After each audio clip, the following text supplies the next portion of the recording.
The secret in my father's past. I grew up believing my father was a simple man.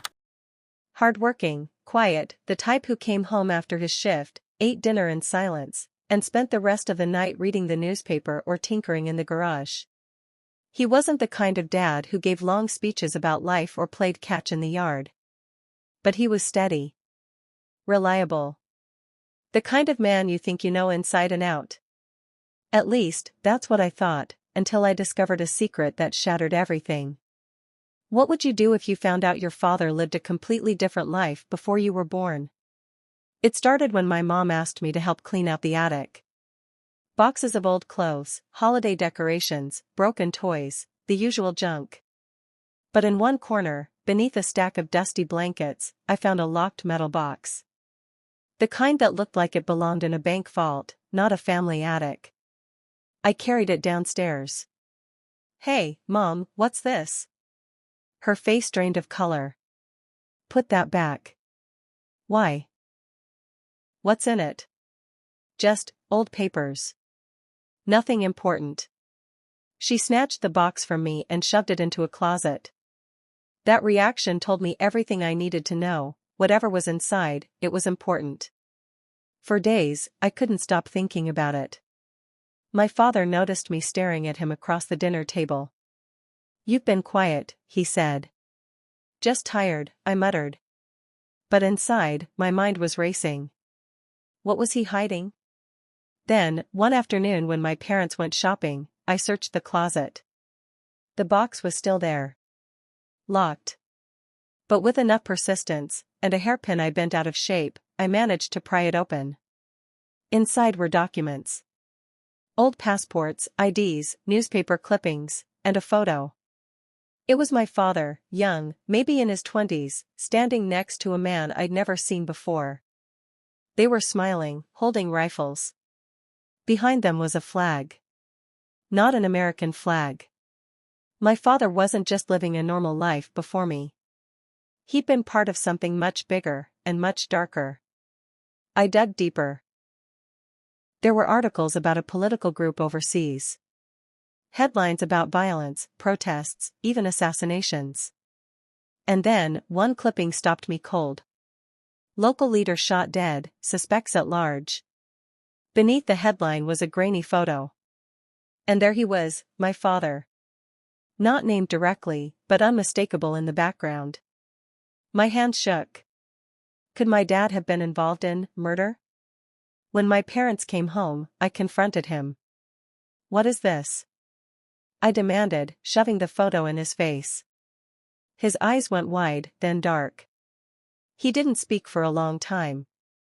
Finally, he said, "Where did you get that?" "The box." "The attic."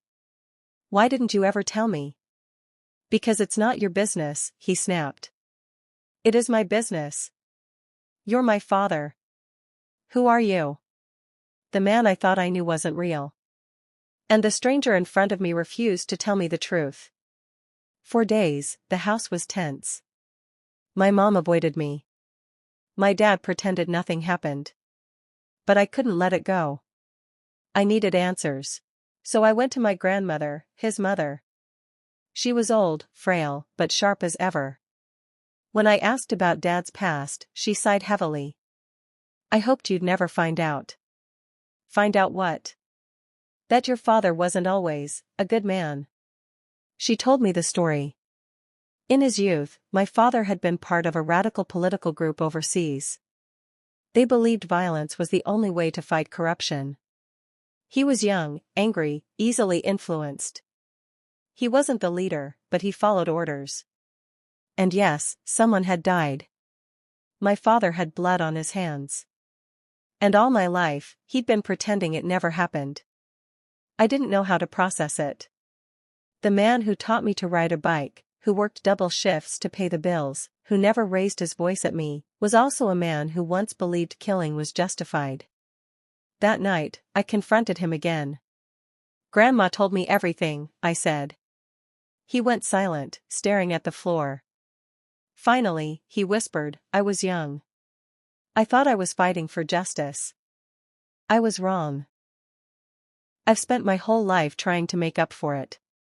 By lying to us? I snapped. By protecting you, he shot back. If people knew, if anyone found out, it would destroy us. Do you understand? We didn't speak for weeks. I didn't know if I could ever forgive him. But then something unexpected happened. One night, I found him in the garage, crying. I'd never seen my father cry before.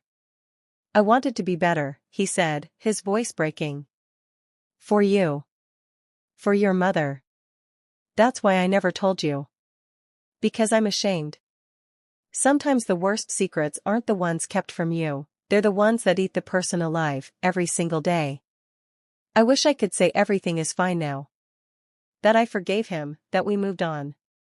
But the truth is, I still look at him differently. He's my father. I love him. But now I know he's also something else. A man with blood on his hands. A man who built a new life to bury the old one. And I can't help but wonder. If the truth ever comes out, will I lose him forever? My boss tried to ruin my life. But I got the last word. When I first started my job at a mid-sized marketing firm, I thought I'd landed the opportunity of a lifetime. The office was sleek, the projects exciting, and my boss, let's call him Mr. Ard, seemed like the kind of leader who demanded excellence. At first, he praised me constantly. You've got real talent, he said after my first big project. Stick with me, and you'll go far. I believed him. I threw myself into the work. Late nights, early mornings, weekends.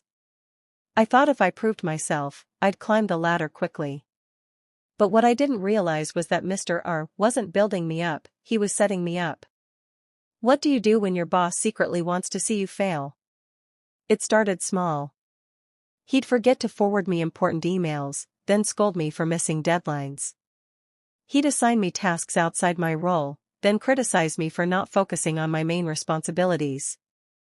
At first, I thought it was just bad communication. But then I overheard him talking to another manager. She's good, but she's too ambitious. I'll take her down a peg. My stomach dropped. He wasn't a mentor. He was a saboteur. I wanted to quit, but I needed the job. Rent, bills, student loans, it wasn't that simple. So I decided to outsmart him. I started saving every email. Every text. Every Slack message. I documented everything. Then came the breaking point. We were pitching to a huge client. I'd spent weeks preparing. But the night before the presentation, Mr. R called me into his office. You're off the project, he said. What? Why? Your work wasn't up to standard. I'll handle it. I was stunned.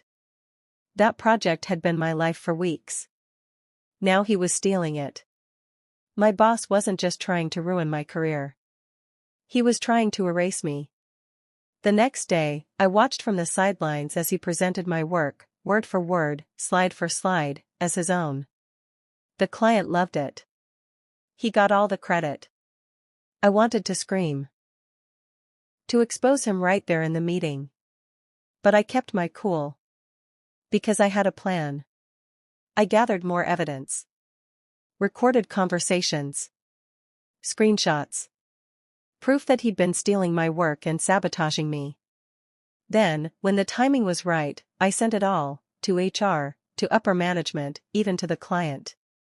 Sometimes the best revenge is letting the truth speak for itself. The fallout was immediate. The client was furious at him. They demanded he be removed from the project. HR launched an investigation. And within a week, Mr. R was escorted out of the building. But here's the twist, instead of firing him quietly, the company made a public example of him. A mass email went out. Integrity and honesty are the foundation of our work. Any breach of trust will not be tolerated. His name wasn't mentioned, but everyone knew. For weeks afterward, people stopped by my desk, whispering, "I'm so glad you exposed him." Turns out, I wasn't the only one he tried to sabotage. I'd just been the first to fight back. Standing up to a toxic boss doesn't just save you, it saves everyone else too. Now, months later, I'm not just surviving, I'm thriving. I was promoted to lead my own team. And sometimes, late at night, I think about Mr. R, wherever he is now. I hope he remembers me. Because the intern he once tried to crush is the one who ended his career. The neighbor who wasn't who he seemed. When my wife and I first moved into our new house, we felt like we had finally made it. A quiet suburban neighborhood, tree-lined streets, kids playing in the yards, dogs barking in the distance. It felt like a perfect place to build a life. Next door lived a man named Daniel. He was maybe in his late 40s, always friendly, always waving from his porch. The type of neighbor who offered to lend you tools or bring in your mail when you were away. Everyone seemed to love him. The first time we had a cookout, he came over with a 6-pack of beer and charmed everyone instantly. "If you need anything," he said, "I'm right next door." We believed him. At first, there was nothing strange. He kept his yard tidy, drove a modest car, and worked from home. He told us he was a consultant, though he never really explained what that meant. But over time, little things started to feel off. One night, while taking the trash out, I noticed his garage light was on. Through the small window, I saw him pacing, talking to someone on the phone. His face looked tense, angry. I couldn't make out all the words, but I caught fragments. "They can't find out, not again." I brushed it off. Everyone has stress, right?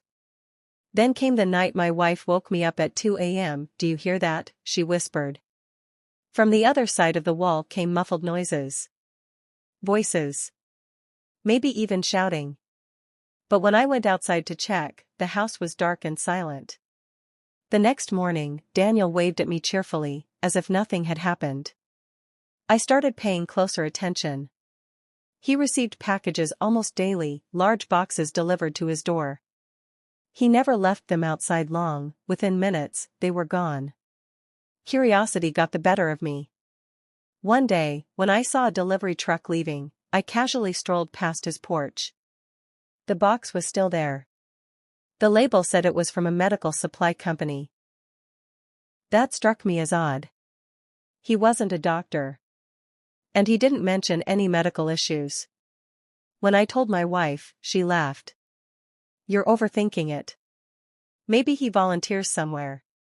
But my gut told me something was wrong. Then things escalated.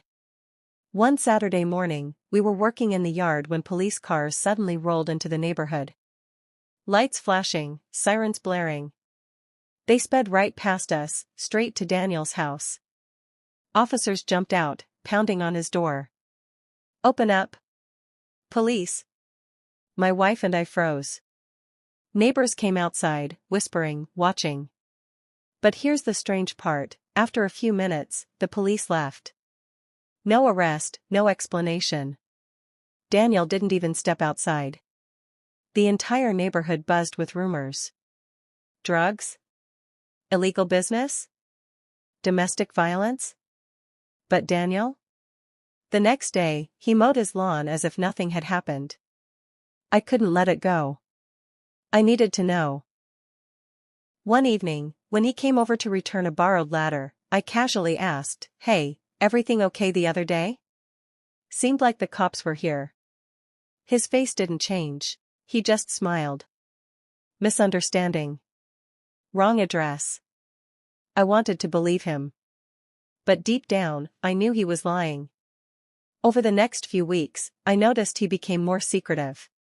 His blinds were always drawn. He stopped coming to neighborhood events. And sometimes, at night, I swore I saw people slipping into his house through the side door. The turning point came when my dog escaped our yard and ran straight into his garage. I chased after her, only to freeze when I stepped inside. The garage wasn't full of tools or gardening supplies. It was lined with shelves stacked with medical equipment. 4 bags, oxygen tanks, boxes of syringes. And in the center of the garage was a bed. A hospital bed. With restraints. I grabbed my dog and ran. That night, I told my wife everything. She was horrified. We need to call the police. But something stopped me. What if we were wrong? What if he was taking care of a sick relative, someone hidden away out of pride or privacy? The truth came out in the most unexpected way. A week later, there was a knock on our door. Daniel stood there, looking exhausted. "Can we talk?" he asked. We let him in. He sat at our kitchen table, rubbing his temples. "I know you've seen things," he said quietly. "I know you're suspicious. And I need you to understand, I'm not the villain you think I am." He told us everything.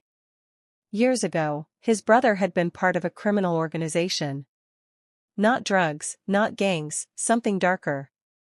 They trafficked vulnerable people, keeping them hidden, moving them from place to place. His brother had begged him for help, and against his better judgment, Daniel got involved.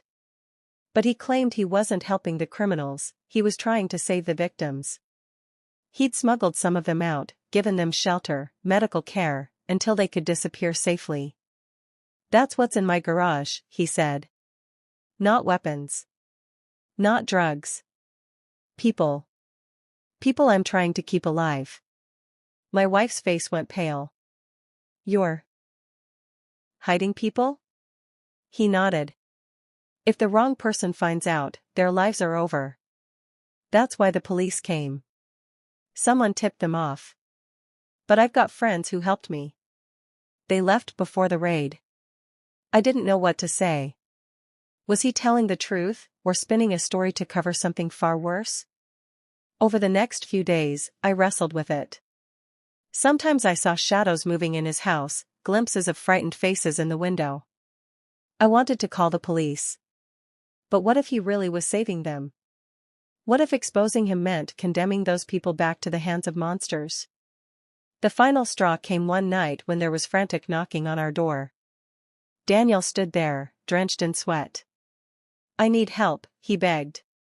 "One of them is sick. I can't handle it alone." My wife and I looked at each other. Against every instinct, we followed him. In his garage, on the hospital bed, lay a young woman, barely more than a teenager. Pale, trembling, barely conscious. "She needs a hospital," I said. "They'll ask questions," he snapped. "They'll take her away. Please, just help me." My wife, who had some nursing training, knelt beside the girl. She stabilized her as best she could. Hours later, the girl's breathing eased. I'll never forget the look in her eyes when she whispered, "Thank you." That night, we didn't sleep. We sat in our kitchen, debating what to do. Report him? Help him? Stay silent? In the end, we chose silence. Not because we trusted Daniel completely, but because we'd seen the truth with our own eyes. Whoever those people were, they weren't criminals. They were victims. And as strange, dangerous, and terrifying as it was, Daniel was their protector. Weeks later, he was gone. No goodbye, no explanation. His house stood empty, blinds drawn, garage stripped bare. The neighbors whispered, speculated, moved on. But sometimes, late at night, I stand at my window and wonder where he went. Where they went. And whether I did the right thing by keeping his secret. Because deep down, I know this, Daniel wasn't just my neighbor. He was living a double life, one that blurred the line between hero and criminal. And I'll never know if I protected an angel, or helped hide a devil.